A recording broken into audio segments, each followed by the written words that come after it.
Processos de coprodução transdisciplinar são processos colaborativos entre cientistas e partes interessadas que visam redefinir conjuntamente problemas sociais, expandindo alternativas e dando suporte para a tomada de decisão, através da articulação de conhecimentos, valores e expertises que geram propostas de soluções situadas. É comum, então, que se espere que as propostas de solução resultantes desses processos sejam adotadas e que os problemas sejam resolvidos. Contudo, a tomada de decisão em grupos sociais, organizações e setores do poder público tende a sofrer influências de uma diversidade de fatores que fogem à governança dos processos de coprodução. Assim, nem sempre a existência de uma proposta, compactuada colaborativamente entre partes interessadas e bem informada pela ciência, será considerada ou implementada por tomadores de decisão, tenham eles se envolvido diretamente no processo de coprodução ou não. Então, como estabelecer expectativas realistas quanto aos impactos dos processos de coprodução transdisciplinar? Grupos de coprodução transdisciplinar são formados a partir da percepção de cientistas ou de atores da prática de que há uma situação concreta da sociedade que pode ser melhor compreendida e modificada a partir da colaboração bidirecional entre ciência e prática. Assim, um coletivo ambientalista pode contatar um grupo de pesquisa em ecologia para elaborar e ofertar para sua equipe uma atividade de formação científica que qualifique seu discurso público usado na disputa da formação da agenda ambiental de seu município. Ou uma equipe de pesquisadores do campo da transdisciplinaridade, já parceira da Diretoria Ambiental do Governo, a quem foi atribuída a reparação de danos ambientais do garimpo ilegal em terras indígenas, pode lhe propor a coprodução de um plano de recuperação em colaboração com organizações que já atuam na defesa dos direitos indígenas na região. Ou uma associação de indústrias pode contatar um gestor público envolvido com políticas industriais para sugerir a avaliação e eventual reforma de uma política existente, de fortalecimento de processos de transferência de tecnologia. E aí eu propus um trabalho na área de reparação por danos. Meu objetivo inicialmente era um objetivo muito geral, né? O meu objetivo era identificar, né, como a ecologia, como ciência, que é a minha área de formação e o curso que eu estava pretendendo fazer, poderia contribuir para melhorar a reparação por danos no IBAMA, visto que nós temos um cenário no qual nosso esforço de fiscalização é imenso, né? Nós lavramos autos de infração, eu não vou me lembrar a quantidade, mas a gente até levantou isso. E, proporcionalmente, o que a gente consegue fazer de ação efetiva, de melhoria da qualidade ambiental no final, que é a reparação, por recuperação ambiental, é menos de 2%, né, Raquel? Menos de 2%. Isso contando a ação civil pública e a cobrança administrativa, que a gente faz no âmbito do processo administrativo dentro do IBAMA. Então, meu objetivo era, será que a gente não consegue, com a ecologia, pensar em operacionalizar critérios, né, medidas, formas, porque para mim o problema estava aí inicialmente, de caracterizar o dano e cobrar. Então, esse foi o objetivo inicial que eu entrei no doutorado. Caso esse contato inicial seja frutífero, os parceiros podem detectar a necessidade de incluir outros atores ou instituições no processo de coprodução, como, por exemplo, pesquisadores das ciências políticas, no caso da atividade de formação para os membros do coletivo ambientalista. As organizações que atuam na defesa dos direitos indígenas na terra indígena impactada pelo garimpo ilegal, no caso do plano de recuperação. Setores de incubadoras de inovação das universidades da região, no caso da formulação da política de transferência de tecnologia. O problema estava aí inicialmente, de caracterizar o dano e cobrar. Então, esse foi o objetivo inicial que eu entrei no doutorado. E aí, com o passar do tempo, no primeiro ano eu liguei para a Emerson, que era coordenador da Corec, né, peguei lá na internet o número dele, que eu não sabia nem, né, que a Corec existia, porque era nova. Aí eu olhei lá, liguei para a Emerson e falei, eu estou fazendo meu doutorado nisso. A minha proposta de metodologia de trabalho é fazer junto com o IBAMA e para o IBAMA, no interesse do IBAMA. Para isso, eu acredito que nós precisamos trabalhar juntos desde o início. Então, assim, no primeiro ano de doutorado. E aí, foi um negócio super que deu certo, porque ele topou, e topou de verdade, porque na Corec, por outro lado, tinha uma demanda que veio daquela auditoria da CGU, que identificou que o IBAMA precisava normatizar a reparação por danos, que a gente fazia muito pouco, né, em termos de eficiência, de transformar o processo sancionador, a fiscalização, de fato, em ações de melhoria, né, concretas no meio ambiente da qualidade. E aí, a Corec tinha essa demanda e eu vim com uma oferta. Então, foi um negócio, né, que casou. Essa coprodução acabou sendo desenvolvida no seguinte formato, certo? Modelo. Eu sou essa pessoa aqui, que estou na interface, intermediária. Eu não sou nem uma coisa nem outra. Eu estou na universidade afastada, fazendo pós-graduação, então eu estou imersa na cultura acadêmica, certo? Tendo uma formação científica, porém eu não deixo de ser técnica do IBAMA. E fui para a academia com uma demanda do IBAMA. Então, eu trouxe para cá, que aqui é o verdinho, né, a possibilidade de fazer o meu trabalho. Então, eu acabei sendo um híbrido. Então, essa era a minha proposta. Essas pessoas aqui, Raquel, Ialmo, Vicente, todo mundo da Corec, tá? Sidol, Emerson, então a galera aqui. Então, a gente teve uma interação mais intensa com a Corec. Houve um período que a gente se reunia praticamente toda semana para discutir.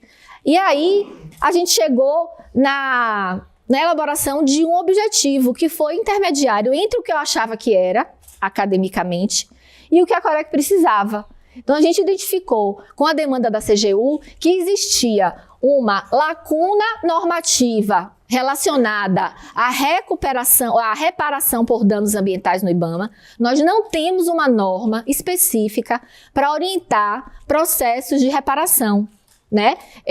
Ele é diluído no processo sancionador e a gente tem a iniciativa de promover recuperação ambiental por diversas formas, mas um processo específico com norma específica a gente não tem. Então a gente tem uma lacuna normativa.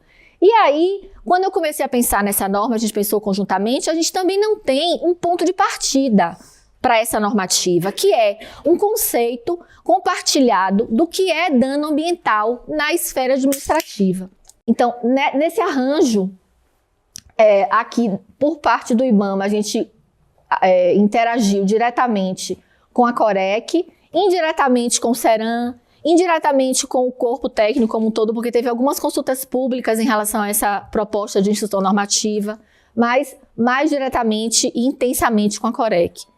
A Corec é coautora do meu trabalho, né? Então, foi uma relação realmente de sentar e pensar junto. E do lado de cá, a gente tem orientador, banca de acompanhamento, Renata era da minha banca, e uma promotora do Ministério Público Estadual, lá na Bahia, que foi da minha banca de acompanhamento, porque a gente precisava de um olhar do direito. Então, como é que eu penso um conceito de dano ambiental?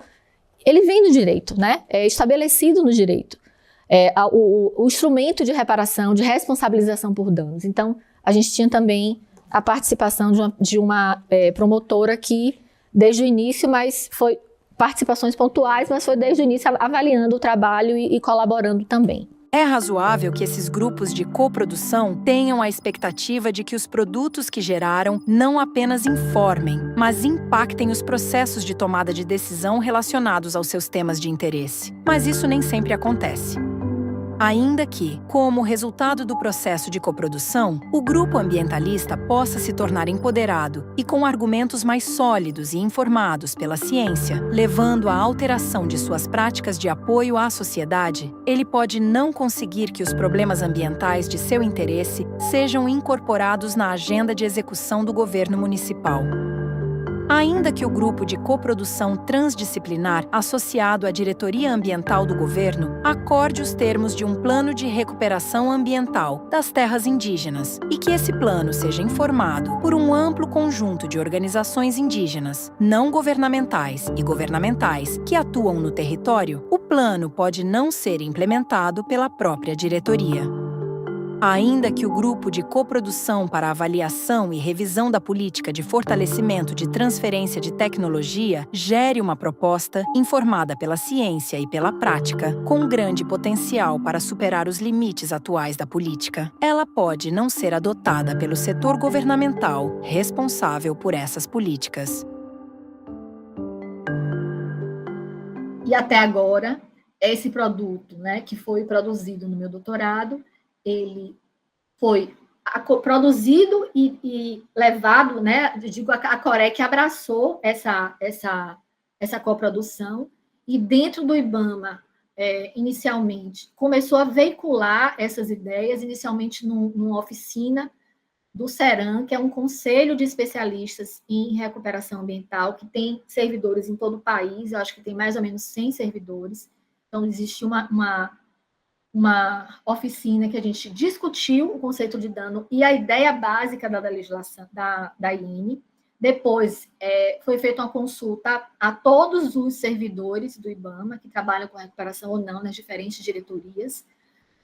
Foram feitas 2 consultas públicas com a INE de recuperação, da qual nós tivemos 256 contribuições que foram individualmente analisadas de forma coletiva, junto à equipe da Corec. Essa proposta de INE está em análise pela Procuradoria Federal junto ao IBAMA, e após essa análise, né, se tudo der certo, vai ser encaminhada à presidência, que é o elo com o contexto político, né, porque é um cargo político. Então, é através da presidência do IBAMA que vai poder haver, né, a percepção de uma janela de oportunidade, de um contexto favorável à aplicação ou não, porque quem toma a decisão de aplicar a norma, de publicar ou não, é o presidente, né? Então, a norma não foi publicada, ela ainda está na Procuradoria-Geral, e a gente tem uma ideia, mais ou menos, dos próximos passos e da complexidade desses processos. Para estabelecer expectativas realistas quanto aos potenciais impactos dos processos de coprodução transdisciplinar sobre os problemas que eles pretendem solucionar, é importante, inicialmente, refletir sobre os fatores que afetam os processos de tomada de decisão em organizações. E, como muitas vezes os processos de coprodução transdisciplinar objetivam impactar políticas públicas, que são estratégias do poder público ou de setores da sociedade civil voltadas para enfrentar problemas sociais, é também útil refletir especificamente sobre os fatores que levam à alteração das políticas públicas. Uma abordagem tradicional e influente sobre como são realizadas escolhas organizacionais considera que os indivíduos tomam decisões racionalmente, de modo a maximizar seus benefícios pessoais. Essa abordagem assume que o indivíduo tomador de decisão tem preferências pessoais relacionadas ao tema da tomada de decisão, que são claras, ordenadas em termos de importância e estáveis ao longo do tempo. E, mesmo em situações complexas, é capaz de avaliar os custos e benefícios associados a diferentes decisões que venham a ser tomadas. Como decisões baseadas nesse procedimento não produzem necessariamente resultados coletivos positivos, essa abordagem ajuda a compreender como resultados irracionais coletivos são gerados a partir de ações individuais de atores racionais. Contudo, a análise de situações concretas de tomada de decisão em certos tipos de organizações levou ao questionamento dos pressupostos dessa abordagem tradicional. Por um lado, a tomada de decisão por um indivíduo pode ser direcionada por seus interesses pessoais, mas também pelo interesse de grupos, ou mesmo por altruísmo, o que é influenciado pela identidade e história do indivíduo. Por outro lado, em várias organizações, como organizações não governamentais, empresas de inovação, hospitais, universidades, agências públicas, governos e organizações internacionais, o contexto de tomada de decisão pode ter características que dificultam ou mesmo impedem uma tomada de decisão racional, como concebida nessa abordagem. Por exemplo, a situação que demanda uma tomada de decisão é ambígua, ou seja, há muitas perspectivas distintas sobre qual problema deve ser solucionado. A situação que demanda uma tomada de decisão é incerta, ou seja, as informações disponíveis sobre ela são insuficientes para uma avaliação conclusiva sobre custos e benefícios de cada potencial decisão a ser tomada. A composição dos atores envolvidos numa tomada de decisão ou a energia que eles dedicam a ela está sujeita a muita flutuação, o que dificulta o estabelecimento de uma posição clara e estável da organização sobre cada tema. Embora a organização possa lidar com muitos temas ao mesmo tempo, o tomador de decisão precisa dividir seu tempo para se dedicar a cada um deles, o que reduz sua capacidade de processar as informações disponíveis em cada caso. Além disso, diferentes atores da organização têm diferentes compreensões sobre as missões da organização e sobre as estratégias que ela adota para cumpri-las. Como resultado desse contexto, caracterizado pela ambiguidade e incerteza quanto aos temas que demandam decisões e pela participação fluida, incerteza sobre estratégias e restrições temporais a que estão submetidos os atores, as preferências do tomador de decisão em relação a quais decisões tomar não são claras, ordenadas e estáveis, mas incertas, o que impede uma tomada de decisão racional. Então, nessas organizações, descritas como anarquias organizadas, as decisões emergem de um processo imprevisível e complexo, que depende da coincidência temporal entre os fluxos de ação dos atores, de atenção a diferentes problemas, da disponibilidade de soluções e de oportunidades de escolha. Um modelo influente sobre como ocorrem alterações nas políticas públicas se baseia nessa mesma formulação. Ele considera que processos como formação de agenda, tomada de decisão, implementação e término de políticas públicas também operam em anarquias organizadas, e assim são relativamente caóticos. De acordo com esse modelo, a chance de que ocorra alteração em uma política pública aumenta quando certas situações ocorrem. A primeira situação se refere ao alinhamento entre três processos sociais relativamente independentes entre si. Um deles, denominado fluxo do problema, se refere à percepção social de que um problema passa a merecer atenção especial e urgente do poder público. Essa mudança de percepção pode ser influenciada por diferentes fatores, como a publicização de indicadores sociais negativos ou de resultados insatisfatórios de uma política pública, ou a ocorrência de eventos que causam comoção pública, como desastres e crimes violentos. Um segundo processo, denominado fluxo da solução, se refere à formulação de uma proposta de política pública que seja percebida pela comunidade envolvida nesse processo como aceitável, com viabilidade legal, técnica e financeira. As interações entre atores no fluxo da solução se dão principalmente no campo da argumentação. O último processo, denominado fluxo político, se refere às alterações do humor nacional, mudanças de governos ou legislaturas, substituição de burocratas ou administradores e realização de campanhas de grupos de interesse que, cada um a seu modo, e normalmente através de interações baseadas em barganha e mediadas por relações de poder, afetam a disposição do tomador de decisão a alterar uma política. Assim, quando os três fluxos se alinham, ou seja, quando há a percepção social da saliência de um problema, quando está disponível uma solução viável e quando é percebida uma oportunidade política para implementá-la, aumenta a chance da política ser alterada. A segunda situação se refere à abertura de uma janela de oportunidade, que representa um evento de curta duração temporal, mas que aumenta a chance de alteração da política pública. Podem ocorrer janelas no fluxo do problema, por exemplo, a ocorrência de um desastre ambiental que gere pressão social sobre o governo, ou no fluxo político, por exemplo, a realização de eleições que levem ao executivo ou ao legislativo representantes abertos a novas propostas. A terceira situação se refere à atuação de um ator, referido como empreendedor de política pública, disposto a usar seus recursos na tentativa de convencer o tomador de decisão a adotar a política pública de sua preferência. Para tanto, ele deve articular uma narrativa que alinhe os três fluxos, argumentando que o tomador de decisão terá ganhos políticos com a adoção dessa política pública, que é capaz de atacar um problema social saliente. A eficiência da atuação do empreendedor aumenta a chance de alteração da política pública. Esse panorama deixa claro que a adoção de uma proposta de solução gerada por coprodução transdisciplinar depende de um conjunto de fatores que não estão sob o controle do grupo que a produziu. O processo de coprodução pode contribuir com a formulação de uma solução bem informada e com a construção de uma narrativa de que ela tem potencial para resolver um problema saliente e é politicamente oportuna. Embora isso possa aumentar a chance de sua adoção, não pode determiná-la. Ainda assim, é importante notar que nenhum fator isolado pode, de fato, determinar a alteração de uma política pública.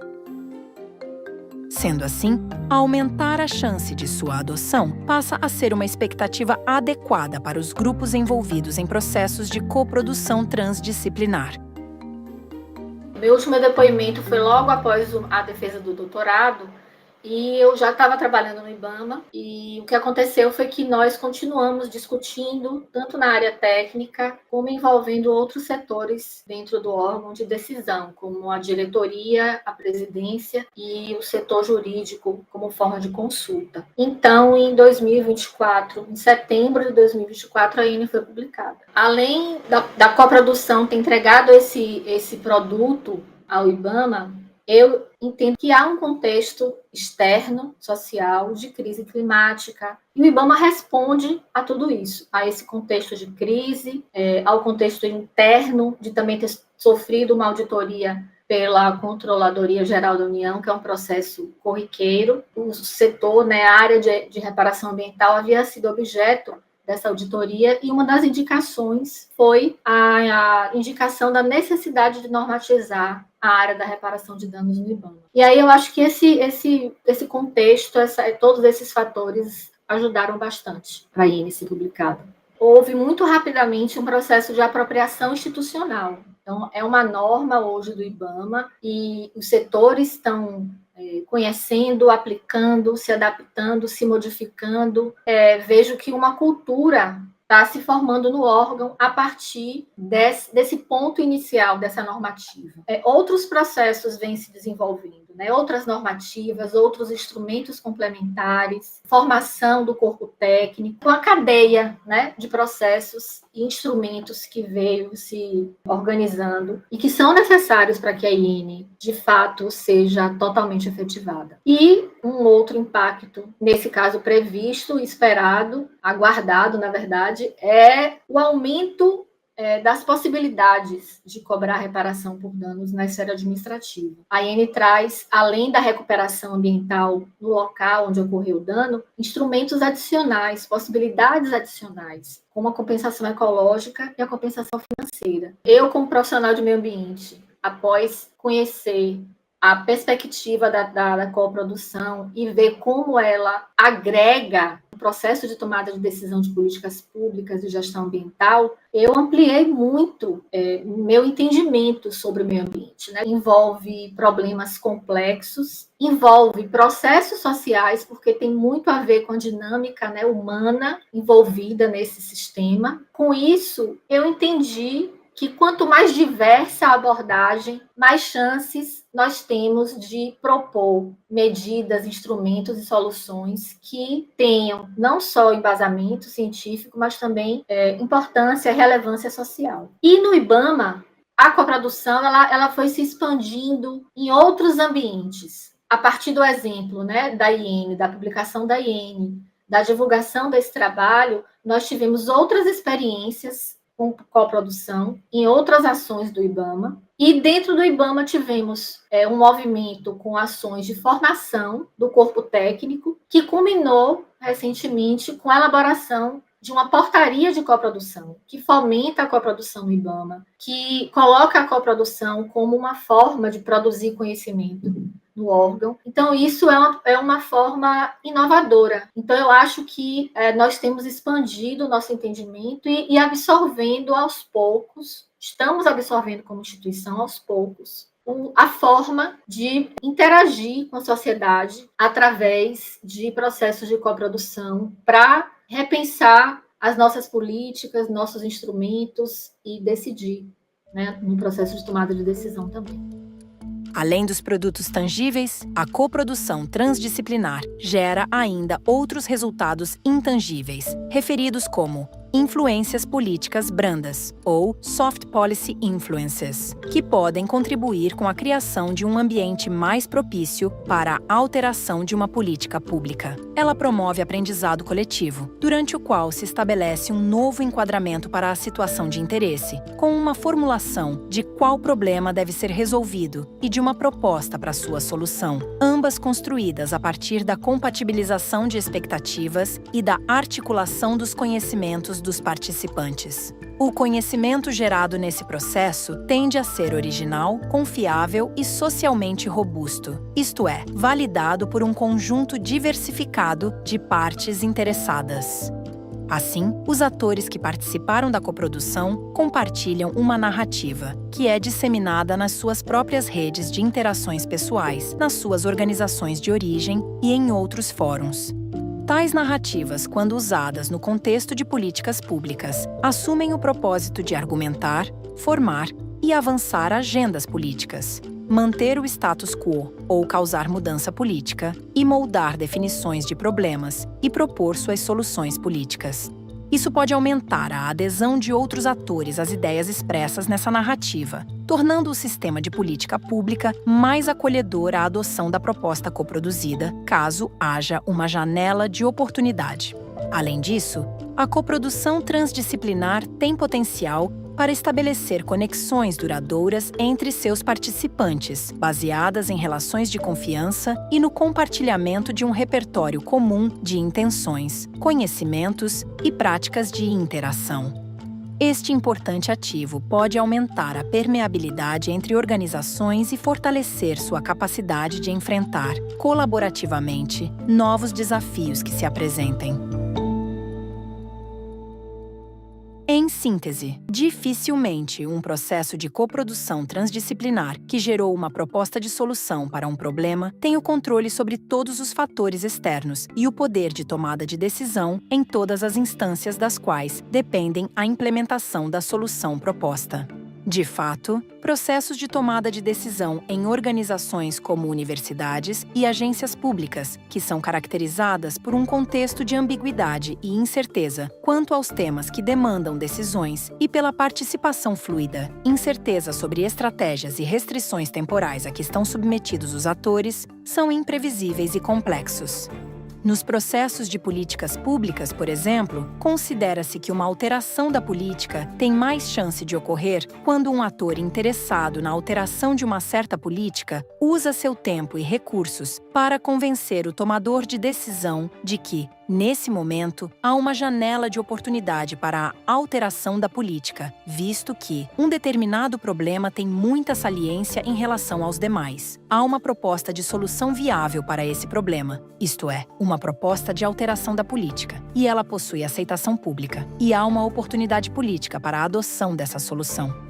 Embora os processos de coprodução transdisciplinar não sejam sempre capazes de determinar o emprego imediato das soluções que produzem, eles podem aumentar a chance de que isso ocorra por produzirem conhecimento confiável e socialmente robusto sobre o problema e sua solução, articulado em uma narrativa de política pública. Podem ainda tornar o ambiente de política pública mais propenso à adoção do resultado coproduzido, dada sua capacidade de gerar influências políticas brandas, os novos conhecimentos e ações compartilhadas pelos atores envolvidos e suas novas relações interpessoais, oriundos do processo de coprodução transdisciplinar, tendem a impactar as redes de relações pessoais desses atores, disseminando o que foi aprendido sobre o problema e suas possíveis resoluções na forma de narrativas de políticas públicas. Assim, é preciso considerar que os impactos dos processos de coprodução transdisciplinar vão além da implementação da proposta de solução ou a solução efetiva do problema social. Impactos importantes são gerados pelo aprendizado coletivo entre pessoas diversas, criando redes de relações interpessoais que perduram, influenciam diferentes organizações e setores da sociedade e podem ser facilmente ativadas em novas situações.